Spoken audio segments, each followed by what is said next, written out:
ان کے لب رنگی کی نچھاور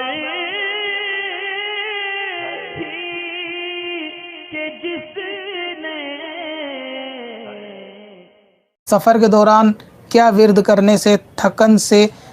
محفوظ رہتا ہے بندہ؟ تو سفر کے دوران جو ہے یا قدوسو بندہ جو ہے وہ ورد کرتا رہے، پڑھتا رہے بار بار، تو سفر کے دوران جو ہے وہ تھکن سے اس کی حفاظت ہوگی۔ اسی طرح یہ سفر کیسا بھی ہو سکتا ہے، شرعی سفر ہو سکتا ہے 92 کلومیٹر کا، یا چھوٹے موٹے بازار تک کا ہو سکتا ہے، اپنے کام کاج پہ جانے والے لوگوں کے لیے کام کاجی سفر بھی ہو سکتا ہے، اسی طریقے سے کوئی اور تھکا دینے والا سفر بھی ہو سکتا ہے۔ تو سفر چاہے جیسا بھی ہو، آپ سفر پہ اگر گرمی کی شدت ہے یا سردی ہے اور تھکن محسوس ہوتی ہے تو یا قدوسو سفر میں ورد کرتے رہیں، بیچ بیچ میں جیسے یاد آتے رہے من میں پڑھتے رہیں، تو انشاءاللہ تعالی سفر سے جو ہے وہ آپ کی تھکن کی حفاظت ہوگی۔ پتھر میں اصل والے پرن